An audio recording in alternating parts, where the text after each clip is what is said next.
See. All right, welcome to Take 5 for Real Estate. I'm your host, Owen Raun. I have a great guest today, and I'm going to say if there's a Pope of the Heights, I'm going to say Bill Baldwin is Pope of the Heights. Bill, welcome to the show. Thank you very much, Owen. I'm happy to be here. Good. Well, let's jump in. How did you get into real estate? Tell us a little bit about your career and kind of what is up with Bill now. There's a lot of stuff just chatting moments ago with you. I know there's a lot of things you got going on other than real estate. So share those things with us also. Sure, happy to. Most people have heard my story before, but I'm happy to repeat it. I mean, I'm basically from Huntsville, grew up in Huntsville, considered myself kind of this Huntsville sort of person. I was in the restaurant business.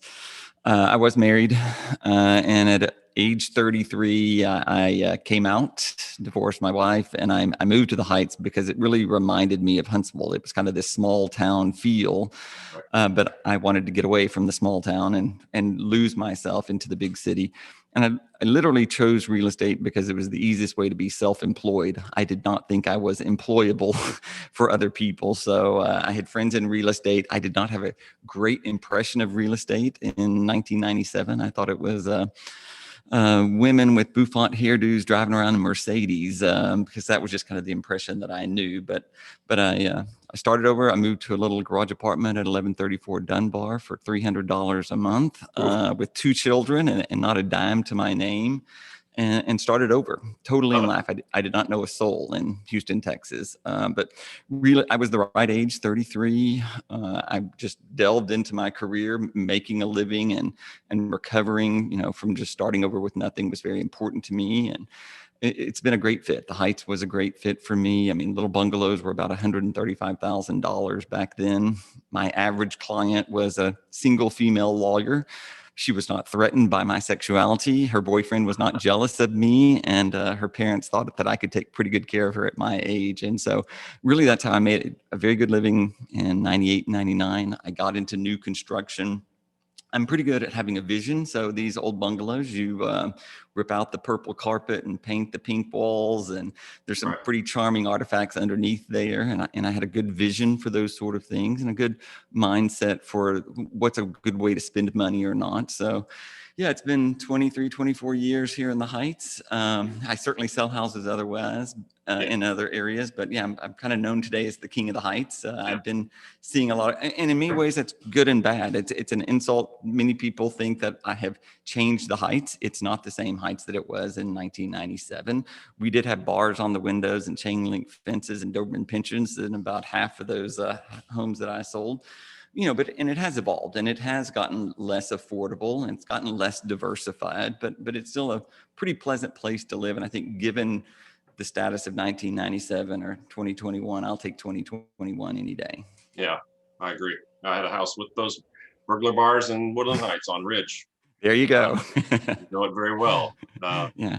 So I think my involvement with the Heights Association helped, so I've spent decades working in the association, working in a number of arenas to make it safer, to improve the schools, to have better sidewalks and curbs and gutters, more retail living in harmony. So, I spent a number of years as the face of the Houston Heights Association, and I think that helped. And we're selling homes, but really we're selling communities. And our passion at Boulevard Realty is community involvement, leaving the place better than where you found it. Whether that's your involvement in planting more trees or working in bike lanes or whatever that might be, that's really been our passion for the last 23 years. Yeah.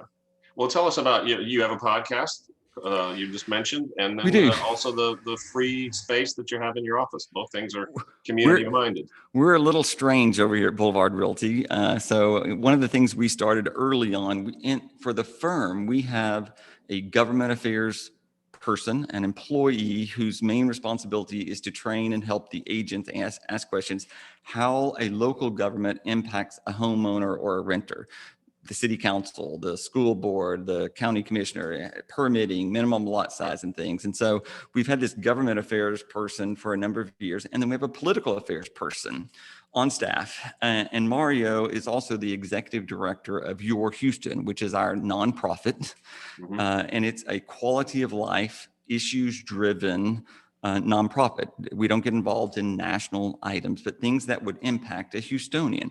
That can be homelessness, that can be biking home safety, it can be speed limits, it can be anything to do with your quality of life. And that he leads an organization called Your Houston, which is the nonprofit. Your Houston has a website. Yours Houston has a Facebook site. But Your Houston does these podcasts, and they're also quality of life issues that we started during COVID-19, just as a way to have outreach, because we used to have a lot of meetings and things, and now we just have podcasts. But yeah, it's things from the police chief to public health officials to Greater Northside Management District. Yeah. We've had a wide variety of people. About once every 2 weeks, we throw out another podcast of things that would really just impact the quality of life of Houstonians. Right. So that's Yeah. through Your Houston. And I've always kind of, when I bought the firm and I gave it a name, I always thought the very first thing was this website, which was Your Boulevard, because Boulevard is designed for it to be wherever you are, whether that was Seawall Boulevard, whether that was Bel Air Boulevard, whether that was Sunset Boulevard in Westview or Ella Boulevard in Oak Forest. And so our websites have always been Your BLBD. My website is bill@yourblbd.com. Yep. We created Your Space out of that same mindset, and it's adjacent to our office on the ground level, and it's this free space, community space. It's Right. hard to describe. It's free coffee, it's free wine, it's free conference room, it's free shredding, it's free internet service, it's free library. It's just a free space that anyone can come and use, and they use Right. it to independent contractors stop in, mothers who drop off their children from school and who don't want to be at home by themselves. It's a sense of community. Of course, my agents and my contacts use it, but in any given day, dozens of people that I do not know are hanging out at Your Space, which is a good way for them to get to know us and a good way for us to get to know them. So we've been very pleased with Your Space and what it was able to do for us as access to new people. And what's the official address of that? 927 Studewood, right here in the middle of the Heights. Yeah. Well, you've been in the Heights for a while. What are the 2 or 3 major changes over the last 20 years that you've seen in the Heights? And then what is a challenge for the Heights going forward? The Heights was kind of this sleeper community. When I got here in the late 90s, it was kind of Montrose was the inner city, Cherryhurst, all these little areas kind of by the Empire Cafe. They were all so popular. And Heights was thought of as this sleeper little community. It was dry. No restaurants were open after 3 p.m. The sidewalk just kind of rolled up or whatever. And I remember when Shade, wanted to open up and they wanted a private license. And I mean, the whole Baptist temple was there speaking against the evils of serving alcohol in the Heights, and what we needed was Shade in the Heights. And we needed, some of these restaurants and things. And I think having the retail added to what was C&D Hardware and Buchanan's and a few of those little things that were just staples in the neighborhood. We needed those restaurants in order to attract a different group of people to come and live here. So, I mean, and it started with, young homosexuals, and then it was young couples with no kids. And then those couples would leave. They would go back out to the Woodlands or Briar Grove or Cinco Ranch, typically after 4 or 5 years. The single biggest change that I've seen in the Heights is that now it is full of families. There are kids everywhere. It's like they threw up the kids just on every block, which is a vibrant community. It makes people feel safer. So yes, you have the dog walkers and you have the runners and you have the bicyclists, but to see the schools thrive and to see the number of people that stayed versus leaving and going back out to the suburbs. That's awesome. Of course, it's made it more expensive, and it's not as diversified. I mean, we are a white, gentrified neighborhood over here, and the struggle is to, make it more affordable for everyone, which I've been a proponent of. Even the apartment complex, when Kaplan Ben-Hur went away and we got this apartment complex, and there again, a number of people wanted to protest. I'm saying, look, the single person has to have a place to live. The worker on 19th Street has to have a place to live. The teacher has to have a place to live. The divorced father has to have a place to live. We need a few of these things, and we need to find a way to live in harmony. Apartments. When I got involved with the Heights Association, there were these purists that really liked old houses, and I think that they did a great job of preserving old houses. But people would literally come to the Heights Association and say, I'm sorry, I live in one of the new houses on X, Y, or Z. And I'm just going, no one joining a volunteer association should apologize for the That's type of right. housing that they live in. It's diversity. It's Yeah. apartment dwellers, it's renters, it's bungalows, it's, white farmhouses, for God's sake. We've Yeah. got plenty of them, but you need a little variety. And I think that the continuing struggle is add more variety, make sure people of every color, of every religion, of every ethnicity Right. feels comfortable living in this sort of neighborhood. Of course, it's been a bastion of liberalism. Now, yeah, we have Trump signs in the neighborhood that we wouldn't have had 20 or 30 years ago. Variety is good. Yeah. Difference of opinions is good. Yeah. One of my biggest thing with the Heights Associations, people have always been, they want us to be against something, be against I-45 or against Walmart or against HEB. And it's never been that way. We, for 20 years, what we said, let's be for better safety, better security, more trees, better birds. Let's be for things and let's not be against things. When you start picking a battle, and I was president of the association when Walmart came. Look, I've never driven into that parking lot. And I'm not going to shop at Walmart. That's my choice. But you know what? There were plenty of old people who needed cheaper milk and a place to buy fabric, and it kept it affordable for them to stay in the neighborhood. And half of our neighborhood really wanted Walmart and the other half really didn't. Everyone's entitled to their own opinion. A homeowners association of volunteer members really shouldn't be in the business of picking and choosing. I remember when Onion Creek came in, huge lawsuit between the Heights Association and Gary Mosley over there over selling alcohol and having live music in an outdoor patio. Let's don't get in a bunch of lawsuits with businesses. It's just not the thing to do. When I ran the very first time, I ran on a platform that condom shops are good. Somebody needs condoms. It's safer for people with HIV. It's safer for people who don't want children. If you don't like condoms, don't vote for me. And now, condoms aren't a sexy thing, but it's the reality of where we are.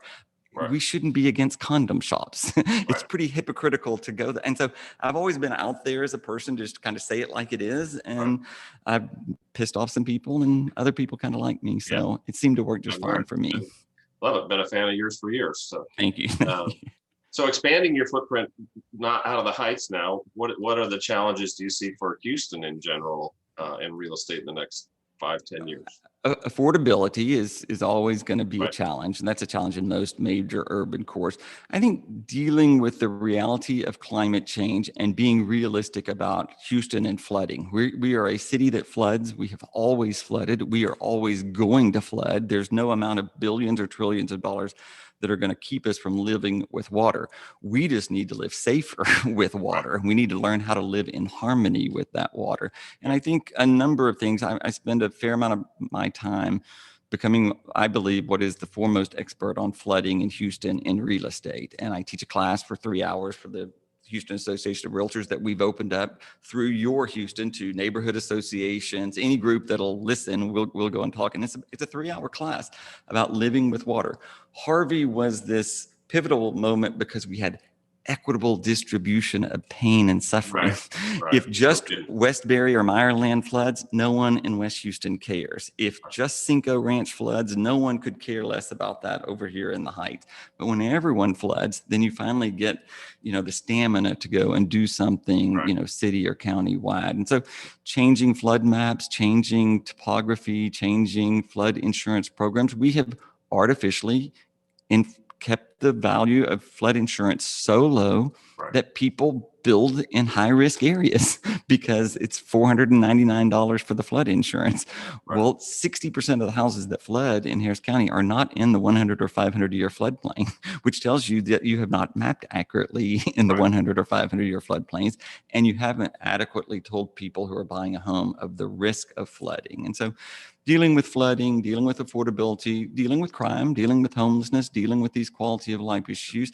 I think the pandemic shown wealthy people got wealthier and poor people got poorer. And we can't have this city that doesn't work for everyone. Now, not everyone wants to be a billionaire or work hard enough to be a multimillionaire. But you have to be able to live and survive, have a living wage, be able to provide for yourself and your family. And everyone's entitled to to good schools. I'm really proud we're making great progress of just talking about inherent discrimination in real estate. I mean, Mhm. white neighbors sell to white friends in white neighborhoods, and so it doesn't give people equal access. So these coming soons or telling about your house to your next door group doesn't provide the same opportunity from someone who's coming from a Right. different area, Gets and into so the club. you've got to be, I mean, even changing the name from master bedroom to primary suite is a good intention, but Right. it's the first step of recognizing that you have inherent bias, and Right. look, white realtors have white real estate clients. Black realtors have black real estate clients. What we need to do is see less color and integrate ourselves a little Right. bit more. Right. Quit promoting people who want to be zoned to Harvard Elementary. It's because it's a 98% white upper middle class elementary school. Yeah. That's not fair for everyone because not everyone can afford to live zoned to Harvard Elementary. Right. And so you can't keep poor schools poor. You've got to find a Right. way to make all schools better. And I think real estate and real estate firms and realtors themselves can do a lot to help perpetuate some of these problems that we've had in the Right. past and solve Right. them.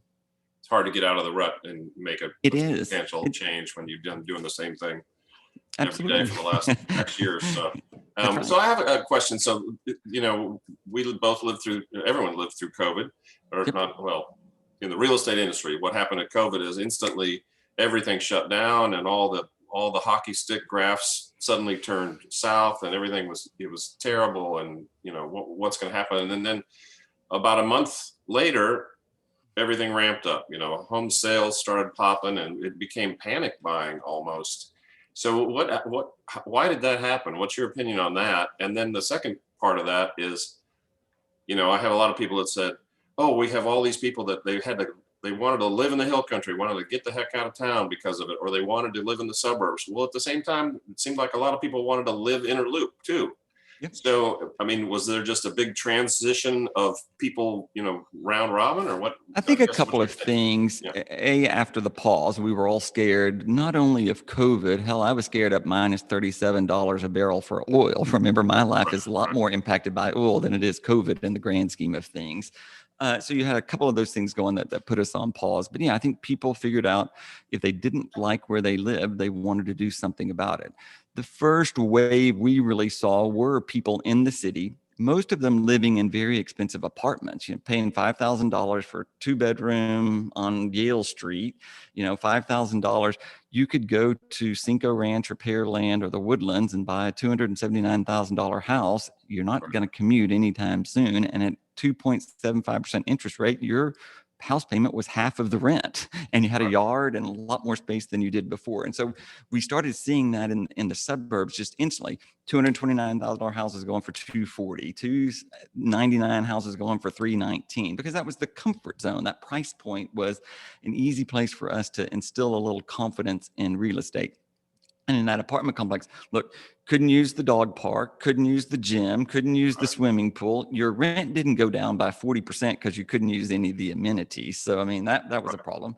People in these high rises, same thing, couldn't use the elevators, I had someone, we had just closed in 2727 Kirby, and she was in the middle of her remodel. She had to live for 8 months without a kitchen because they wouldn't allow contractors into the elevators during those months of COVID. Grandkids couldn't come see the grandparents or whatever in the elevator. So I think that caused some people to move. And then, and remember, where there's a loser, there's typically a winner. Someone made a hell of a lot of money in toilet paper business, right? They were selling a lot of toilet paper there, a lot of hand sanitizer, a lot of pivoting to new things. And so, and then at the same time, people took their house off the market. They weren't as moving up as quickly as they were. You didn't go from the $500,000 house to the $800,000 house thinking that you were going to get a big bonus from the oil companies or something this year. So you didn't move up, and you couldn't sell if 3 kids were homeschooling and both of you were working from home and you didn't want to make up the beds every day. So you didn't feel safe. You those houses didn't go on the market. We sold almost only vacant houses in April, May, and June. They were easier to show. They were safer perception, so you just start somewhere. So you had suburbs booming first because they were cheaper. Then you had these people move out of the high rises, yes, into the country living, which was fine. And then you saw it's a number of supply and demand. I give this talk all the time. I mean, I had an event and I needed lemons this weekend. You know what's expensive? Lemons. Because of a freeze, there's no lemon. So you want a lemon? It's 3 for $1. They used to be a dozen for $1, but it's the cost of those things. So fewer houses on the market, 12,000 fewer houses today than we had February 1 of 2020 before we'd ever heard the word COVID-19. And yet demand is greater than ever before. So we're selling 40% more houses with 40% less houses to choose from. Causes bidding wars and price spikes or whatever. It's not sustainable, and the inventory will increase. I mean, as the job markets open back up more, people will go and commute more. I think oil being stable around $60 a barrel is a very good thing for the Houston economy. And we'll add more houses. You wouldn't sell your house today if you didn't have anywhere to go. So we need a few more houses on the market in order for few more people to list their houses. So it's definitely an inventory shortage, but any of those things, remodelers, interior decorators, interior designers, they've all never been busier than they've been in years. And it's just taking, recognizing where you live, where you may be forced to hunker down for a while is more important than ever. It's not just the address, it's the actual physical location of, and places like the Heights, look, they're green, they're walkable, they've got a porch. I tell people all the time, these front porches are defining my neighborhood. On the front porch, you wave to other people on the front porch. You can drink socially responsible across the neighbor's yard, by toasting to them with the wine. And you do that in an inner city neighborhood where there are porches. In suburbia, you drive into your garage and you go into your backyard and you don't even see your neighbors. You don't even know your neighbors in many ways. So these more concise areas, I think, have a familiarity that people just wanted some sort of connection with people and nature, and it was an easy way to get it. Well, I live in one of those 3-story not high-rise walk-ups in Montrose, and so we started having happy hours on our driveway, and that seems to be. I'm kind of sad that people might go away. That might go away. And so, we invested in some nice chairs and a nice table out there, and we're kind of known for having our happy hours. So I think that's I think sense of community is very important. We are connected people. We like connectivity with other people. And so I think you'll start seeing even more and more and more of that as people feel safer. Yeah. Well, I think that's probably, we covered everything I wanted to cover. Do you have any thoughts or suggestions, or how about like tips or recommendations for people that are interested in selling their homes? I think it's important to understand that real estate's really about the people, and my industry is constantly bombarded with disruption. I talk about the compasses of the world are technology companies, and they're using technology in ways that we've never used them before, and in many ways the consumer will benefit from some of those things. So there's technology and there are marketing companies, but really it's core values of real estate. They understand your neighborhoods. They understand the impact of city rules and regulations, from permitting to planning and minimum lot size and redevelopment and the lack of zoning and how all those things are going to impact not just your home, but your neighborhood. And you really need a trusted advisor to get you from point A to point D. And there's a lot of points. Everyone would like to make real estate simple. Real estate is not simple. It's just not it can be easier, but it's not easy to navigate prices, repairs, appraisals, surveys, encroachments, walkthroughs. I mean, there's just too many variables that assuming that some piece of technology is going to replace people is just not a realistic expectation. They should enhance our ability to make it easier for everyone. But I think still it gets down to, is the person doing what's necessary to know how to navigate each and every one of those things?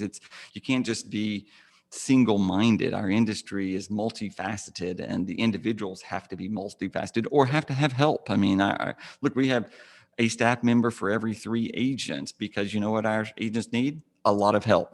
They don't have to be marketing geniuses. They don't have to be flooding experts. They don't have to be knowledgeable in government. What they have to do is ask the right questions and not be afraid to ask questions and be able to seek the help. So, dealing with these changes and these disruptions, some of them will stick and some of them won't stick or whatever. Some of these companies are going to be like the beepers of yesterday and just move on, and they won't be here much longer. And they can't continue to sustain these losses. You can't lose $250 million a quarter and assume that that's going to be a very good model. These are stock market driven industries, and they are making headlines. That's it. And maybe they'll be here or maybe they won't be here, but some of those numbers are not sustainable. And so dealing with disruption, we're going to get to deal with it. But I think having a core person on your side who understands all the nuances is really never going to go away. Yep. Couldn't agree more. Love it. All right. So what's the best way for someone to reach you if they would want to follow up with? They can always call me. Believe me, I have told people for 25 years, if you'll just answer your damn phone, you can make a really good living in real estate. And if you don't answer your phone, they're going to call someone else who will. So you can just call me at 281-850-6862 or email me, bill@yourblv.com. I text about 2,000 times a day. I get a little over 5,000 emails a day. So I'm not always the one emailing you back. But I think, just a text. I'm a text away from almost anyone in the nation. Yeah. Well, great. Well, Bill, I enjoyed it. I appreciate you coming on the show. And thank you so much. Have a good rest of your week. We're going to have a great day here at Boulevard Realty. Thank you so much. We really appreciate it. Thanks.